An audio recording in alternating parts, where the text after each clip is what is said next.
Marwadi university మంచి భవిష్యత్తు కోసం తెలుగు విద్యార్థులు ఇష్టపడే యూనివర్సిటీ. కాల్ 9059052378 9059052379. కదా అదే పార్టీలో టిఆర్ఎస్ లో ఆల్మోస్ట్ అదే 8లో లేరు, 2006-7లోనే తప్పుకున్నారు మీరు.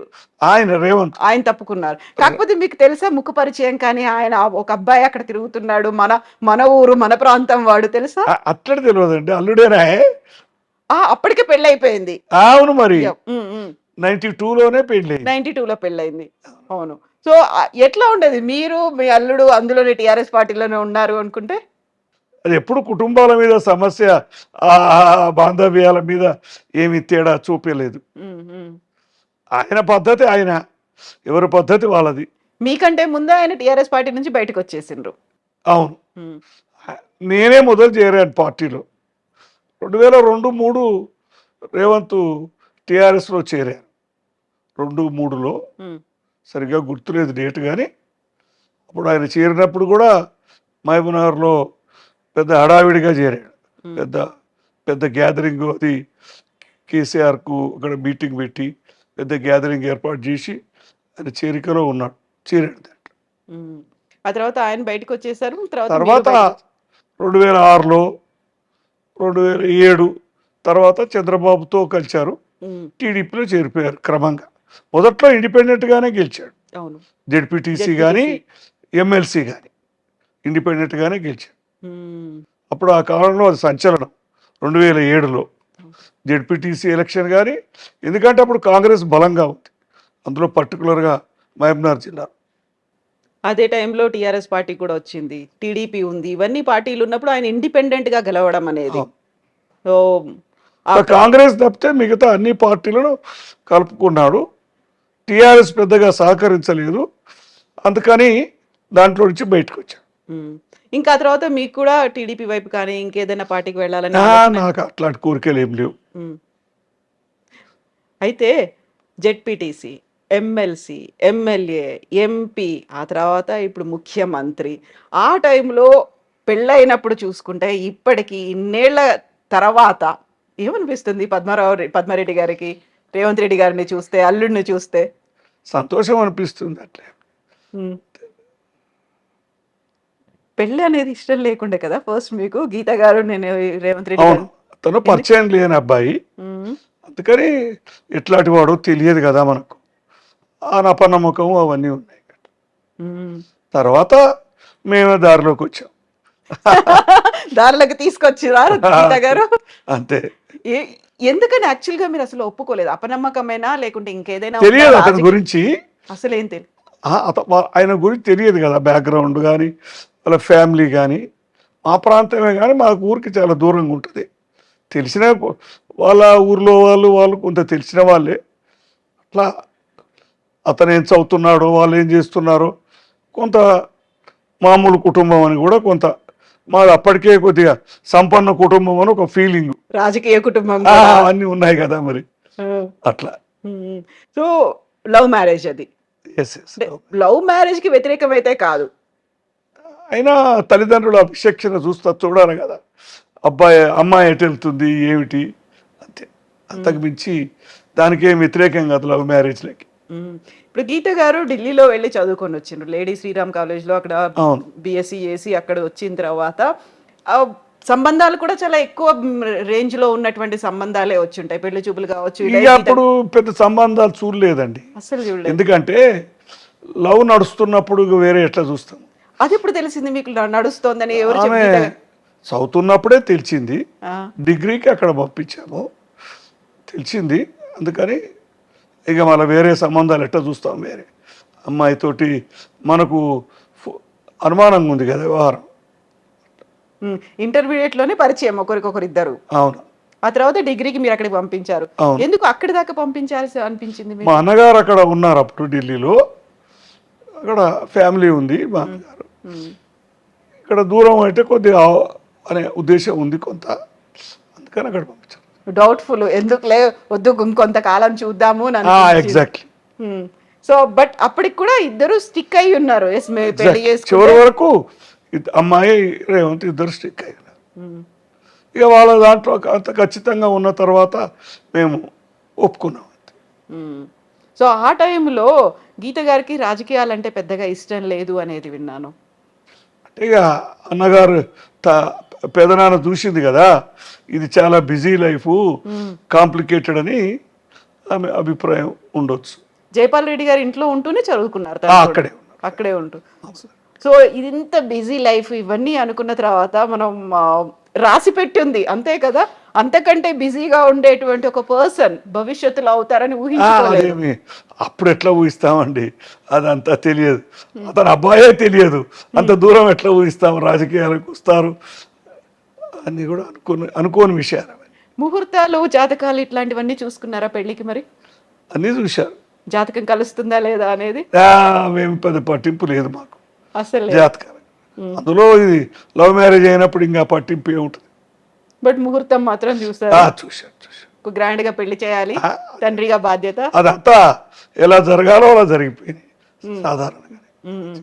ఆ తర్వాత రేవంత్ రెడ్డి గారు రాజకీయాల్లోకి వచ్చారు. అంతకుముందు ఏదో ఒక చిన్న ఉద్యోగం చేసుకున్నారు, తనకంటూ ఒక చిన్న కంపెనీ పెట్టుకున్నారు, రాజకీయాలకు వచ్చారు. వెరీ ఇనీషియల్గా ఇండిపెండెంట్గా కంటెస్ట్ చేశారు, గెలిచారు. టీఆర్ఎస్ పార్టీ నుంచి ఎమ్మెల్సీ ఎక్స్పెక్ట్ చేశారు, ఎమ్మెల్యే టికెట్ ఎక్స్పెక్ట్ చేశారు, రాలేదు. అంటే ఫుల్ ఫ్లెడ్జ్డ్గా కంప్లీట్గా రాజకీయాల్లోకి ఎంటర్ అవుతున్నారు అనుకున్నప్పుడు వచ్చినటువంటి రియాక్షన్స్ ఏంటి మీ దగ్గర నుంచి, గీత గారి దగ్గర నుంచి? దాన్ని ఎంకరేజ్ చేసాం మేము, ఇంకా దాన్ని మేము నిరోధించాల. 2006 జెడ్పీటీసీ ఎన్నికల్లో నేనే ప్రత్యక్షంగా ప్రచారానికి వెళ్ళాను. మా ప్రాంతమే కదా కల్వకుర్తి, మా అన్నగారు మొదటి నుంచి ఎమ్మెల్యే 4 సార్లు గెలిచిన ప్రాంతమే కదా మండలం. అప్పుడు మిడ్జిల్ మండలంలో పోటీ చేశాడు రేవంత్, ఓపెన్ కేటగిరీ అది. దాంట్లో నేను ప్రచారానికి వెళ్ళాను 10-12 రోజులు. సో అప్పటి నుంచి ప్రతిసారి గెలుస్తూ వచ్చారు రేవంత్ రెడ్డి గారు. వెరీ రీసెంట్గా కొడంగల్లో మాత్రమే అక్కడ ఎమ్మెల్యేగా ఓడిపోయి అక్కడ నుంచి వచ్చి ఇక్కడ ఎంపీగా గెలిచారు కదా, అదొక్కటే ఓటమి. మీరు ప్రతి క్యాంపెయినింగ్కి వెళ్ళే వాళ్ళ ప్రతిసారి కంటెస్ట్ చేసినప్పుడు? మిగతాది చూసేది, కానీ 2007లో అయితే మనదేం పాత్ర లేదు, ఎమ్మెల్సీ కదా అది, పబ్లిక్ ఎలక్షన్ కాదు కదా. 9లో 14లో 18లో అన్నిట్లో పాల్గొన్నాం పబ్లిక్ ఎలక్షన్స్. మనం స్పీచ్లు ఇట్లీ అట్లా కాదు. 2006లో మాత్రం ఉపన్యాసాలు, ప్రచారంగా సొంతం వెళ్ళడం అవన్నీ. సో ఆ ఉపన్యాసాలు, ఆ ప్రచారాలు, ఎలక్షన్స్ అవన్నీ చూస్తున్నాము. నాకు కొడంగల్లో మొదటి నుంచి అనుభవం ఉంది. 1984-89లో మా అన్నగారు మహబూబ్నగర్ అసెంబ్లీ పార్లమెంట్ నిలబడ్డప్పుడు అక్కడ నేను ఇన్ఛార్జిగా ఉన్నాను మా అన్నగారికి నియోజకవర్గానికి.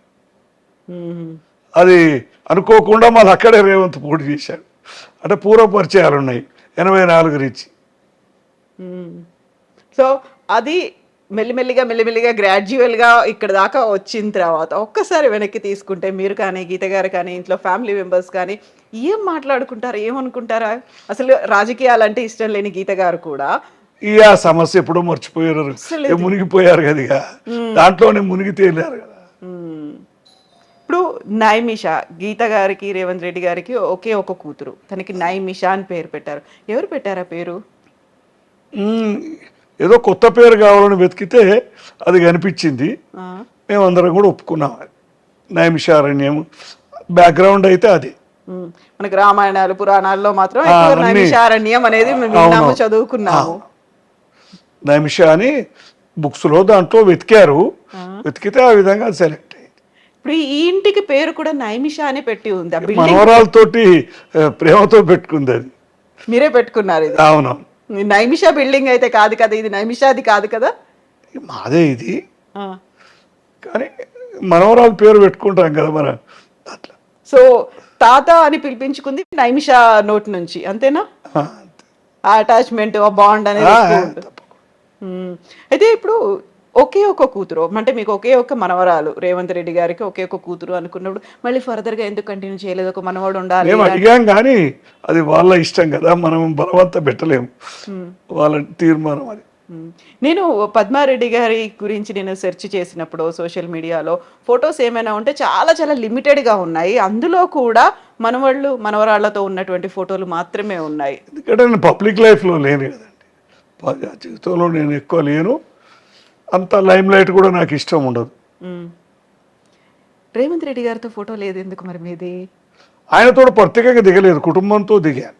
ఆ, కుటుంబంతో, కూతురు, మనవరాలు, మా మిస్సెస్తో ఇట్లా ఫోటోలు చాలా ఉన్నాయి. పెళ్ళిళ్ళు ఫంక్షన్లు అప్పుడు ఫోటోలు ఉన్నాయి. కానీ అంతే ప్రత్యేకంగా ఆయనతోటి దిగారు, ఆయన వెళ్ళలేదు, నేను పోలేదు అంతే. సీఎం అయిన తర్వాత సీఎం అయిన తర్వాత కూడా వెళ్ళలేదు. కంగ్రాచులేట్ చేయడానికి అది వెళ్ళానులేండి, మీరే వెళ్ళారా, ఆయన వచ్చారా? నేనే వెళ్ళా. అంటే కౌంటింగ్ నాడు అక్కడే ఉన్నాం. కౌంటింగ్ స్టార్ట్ అయితేప్పుడు మొన్న 23లో అక్కడే ఉన్నాం, ఇంట్లోనే ఉన్నాం. ఎర్లీగా వెళ్ళి అక్కడే ఉన్నాం. సో అప్పుడు కాంగ్రెస్ పార్టీలో చేరారు ఆయన. యాక్చువల్గా టీఆర్ఎస్ నుంచి టీడీపీకి వెళ్ళారు, అవును. టీడీపీ నుంచి కాంగ్రెస్కి వచ్చారు, టీపీసీసీ చీఫ్ అయ్యారు. అందరికంటే ఎక్కువగా ఉన్నటువంటి గ్రూప్ రాజకీయాలు వీటన్నిటికంటే కూడా ప్రయారిటీ రేవంత్ రెడ్డి గారికి ఇచ్చారు. ఆయన టీపీసీసీ చీఫ్ చేశారు. ఒక బరువు బాధ్యతలు అప్పుడే ఎత్తుకున్నారు కదా. ఆ టైంలో ఏమనిపించేది కాంగ్రెస్లో అంతమంది సీనియర్లు ఉద్దండులు అందరూ ఉన్నప్పుడు? ఇది కష్టమైన ప్రయాణం అనిపిస్తుంటుంది కదా, కష్టమైన పెట్టుకున్నారనేది ఉన్నది. కానీ ఆయనలో ఆ పోరాట స్ఫూర్తి, ఆ చైతన్యము, ఆ డైనమిజము అంతా ఉండింది. చివరికి అందరినీ కలుపుకొని పోయి చేసిన తీరు బాగుంది. ఆ తర్వాత టీపీసీసీ చీఫ్ కాస్త సీఎం క్యాండిడేటు, అది కూడా అనౌన్స్ చేయడానికి కొంచెం టైం తీసుకున్నారు. ఆల్మోస్ట్ ఒక 4-5 రోజులు పట్టింది అనౌన్స్ చేయడానికి. వెరీ ఫస్ట్ టైం ఆయన 2 రోజులు తీసుకున్నారు నాకు తెలిసి. అంటే కాంగ్రెస్లో సహజమే కదండి, ఇదేమి ఒక్కరి పార్టీ కాదు కదా. సీఎంగా అనౌన్స్ చేశారు. ఫస్ట్ వార్త ఎవరు చెప్పారు మీకు? టీవీలోనే టీవీలోనే వస్తుంది కదా. వీళ్ళు తీర్మానం పంపారన్నారు, లెజిస్లేచర్ పార్టీ అభిప్రాయం తీసుకొని పంపారన్నారు. రెండో నాడో ఏమో దాని కన్ఫర్మేషన్ వచ్చింది. అలా డైరెక్ట్గా మళ్ళా మీటింగ్ కూడా పెట్టకుండా ప్రకటించేశారు కదా. నార్మల్గా ఏమవుతుందంటే వాళ్ళ ఒపీనియన్ తీసుకొని మళ్ళీ మీటింగ్ పెట్టి చేస్తారు. కానీ అలా లేకుండా డైరెక్ట్గా Revanth Reddy appointed legislature party leader అని అనౌన్స్ చేసేసారు. తెలంగాణ రాకుండా కొంచెం జాప్యం చేస్తుంది, ఆలస్యం చేస్తుంది, ఆలోచిస్తుంది అనుకున్నటువంటి కాంగ్రెస్ పార్టీలోనే చేరారు రేవంత్ రెడ్డి గారు. టీపీసీసీ చీఫ్ అయ్యారు. ఆ తర్వాత ముఖ్యమంత్రి కూడా కాంగ్రెస్ పార్టీ నుంచే అయ్యారు కదా. ఒక్కోసారి విధి విచిత్రమైంది, ఇలాంటి చాలా విచిత్రమైంది విధి.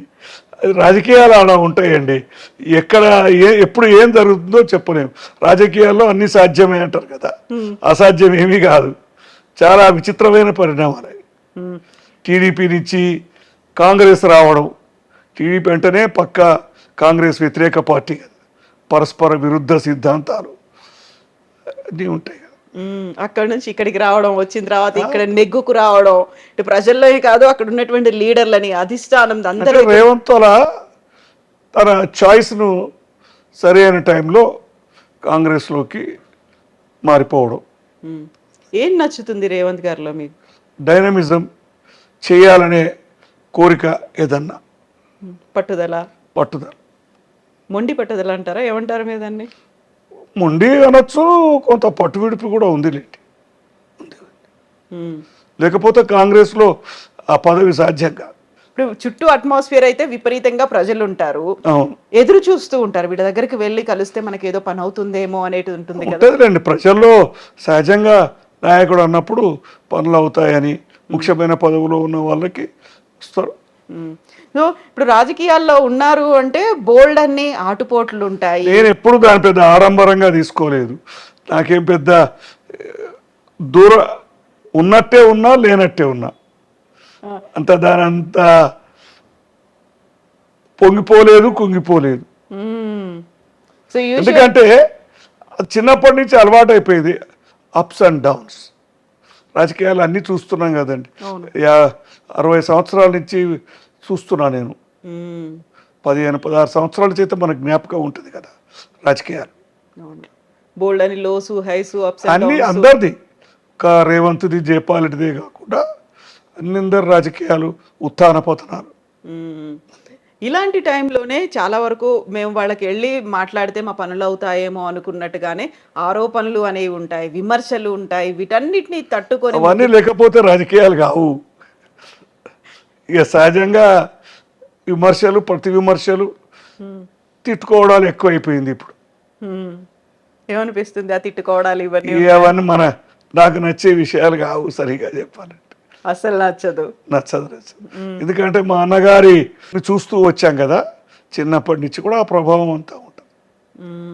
సో ఇప్పుడు విమర్శలు ఆరోపణలతో పాటుగా రేవంత్ రెడ్డి గారి మీద గతంలో వచ్చినటువంటి ఒక కేసు, ఓటుకు నోటు కేసు అనేది, దాన్ని ఎట్లా చూస్తారు మీరు? ఇవన్నీ కూడా రాజకీయాలు కుట్రలో భాగమే. జైలుకి వెళ్ళొచ్చారు, ఆ టైంలో జైల్లో ఉన్నప్పుడు ఉన్నటువంటి పరిస్థితి చాలా బాధపడవలసిన విషయం కదా. అడ్వర్స్ పబ్లిసిటీ, ఒకదానికి 1000 కల్పించి చెప్పడం. కుటుంబంలో అప్పుడు బాధగా ఉంటుంది. కూతురు కానీ, మనమరాలు కానీ, భార్య కానీ, వీళ్ళందరితో మనం షేర్ చేసుకోవాలి. అదే టైంలో నైమిషా పెళ్ళి కూడా అదొక విచిత్రమైన జరగడం. అప్పటికే పెళ్ళి కుదరడము, ఆ 15 రోజుల ఎంగేజ్మెంట్ ముందే ఈ కేసు జరగడం. ఆ తర్వాత మీ మీద కూడా అలాంటి ఆరోపణలు, ఇప్పుడు రేవంత్ రెడ్డి గారికి మీరు బినామీలాగా ఉన్నారు అనే ఒక మాట కూడా వచ్చింది కదా, మీ మీద కేసులు పెట్టాలి అనే దాకా కూడా వెళ్ళింది కదా. కేసులేం పెట్టలేదు. ఇన్కమ్ ట్యాక్స్ రైడు ఆయన కేంద్రంగా నా మీద కూడా వచ్చారు, నా దగ్గరికి కూడా వచ్చారు. అన్ని రికార్డ్స్ చేశారు. రైడ్ జరిగింది, అన్ని రికార్డ్స్ అన్ని సెర్చ్ చేశారు. కొన్ని నోటీసులో వచ్చారు, ఇంకా అవి అపీల్స్లో ఉన్నాయి, తేలలేదు, క్లోజ్ అవ్వలేదా? లేదు, కొన్ని ఉన్నాయి, కొన్ని తేలిపోయాయి, కొన్ని నడుస్తున్నాయి ఇంకా. సో దీంతో పాటుగా ఎన్ని అవమానాలు ఇవన్నీ పడాల్సి ఉంటుందో, బ్లాక్మెయిల్ చేస్తారు, బెదిరింపులకు గురి చేస్తారు, ఇలాంటివన్నీ కూడా ఉంటాయి కదా. అవన్నీ మనకేం పెద్ద ఎఫెక్ట్ చేయలేదు, అవేం చేయలేదు. ఇప్పుడు ఒక మన ఇంట్లో ఎవరైనా ఒక పవర్ఫుల్ పొజిషన్లో ఉన్నారు అంటే ఆ పవర్ని మనం మిస్యూజ్ చేస్తున్నాం అనే దాంతో పాటుగా ఈ పని కొంచెం చేసి పెట్టండి, రికమెండ్ చేయండి అంటూ వచ్చేవాళ్ళు ఉంటారు. అవును, ఉంటుంది, సహజం కదా. ఇప్పుడు ఒక ముఖ్యమంత్రి దగ్గర కాదు, మంత్రి దగ్గర కాదు, చిన్న ఎమ్మెల్యే దగ్గర పని వాళ్ళకు కూడా ఎంతో రెస్పెక్ట్ ఇచ్చి లొంగి ఉండే సమాజం ఇది. వాళ్ళ దగ్గర పనులు అవుతాయని. కాబట్టి సహజంగా ముఖ్యమంత్రి, ఎంపీ ఏది ఉన్నా కానీ మొదటి నుంచి ఆ పని ఈ పని చేసి పెట్టండి అని వస్తూనే ఉన్నారు. అది మాకు మా అన్నకాలం నుంచి అలవాటైంది. కొద్దిగా మా అన్నకాలం ఉన్నప్పుడు అంత ప్రెషర్ నా మీద ఉండేది కాదు. ఆయన నేను వేరు కాదు కాబట్టి, నాకు తెలిసిన వాళ్ళు ఆయనకు తెలిసిన వాళ్ళు అందరూ ఒకటే కాబట్టి. ఇప్పుడు అల్లుడనే వరకు కొద్దిగా తేడా ఉంటుంది. ఆయనకు తెలిసిన వాళ్ళంతా నాకు తెలియదు, నాకు తెలిసిన వాళ్ళంతా వాళ్ళకి తెలియదు. ఊరి వాళ్ళు, నియోజకవర్గం వాళ్ళు వస్తుంటారు. ట్రాన్స్ఫర్లని, ముఖ్యంగా ఉద్యోగాలని, పోస్టింగులు, ఇవి ఉంటాయి, ఇబ్బందులు ఎక్కువ. ముఖ్యంగా పైరవీలు చేయించుకోవాలి, మీరు కొంచెం రికమెండ్ చేయండి పద్మారెడ్డి గారు అంటే ఏం చెప్తారు మీరు? ఇబ్బంది ఉంటుంది, కొన్ని తప్పవు, కొన్ని చేస్తుంటాం. నిజంగా ప్రస్తుతం ఉన్నటువంటి సమాజం దేనికి ప్రయారిటీ ఇస్తుంది? ఆర్థిక సంబంధాల చుట్టూ మాత్రమే తిరుగుతుంది. మళ్ళీ ఎన్నికలంగానే చాలా విరక్తి కలుగుతాను. మంచి అనిపిస్తుంది కదా, లేడీస్ కూడా ఛాలెంజింగ్ జాబ్స్ చేసినప్పుడు చాలా బాగుంటది. ట్రాఫిక్ అసిస్టెంట్స్ గా నియమించిన ట్రాన్స్జెండర్స్ అందరితో సాల్యూట్ చేయించుకుంటున్నారు. ఫుడ్ డెలివరీ ఇవ్వటానికి వెళ్ళినటువంటి డెలివరీ బాయ్ అనిల్ పై కళ్ళ ముందు పెళ్ళండి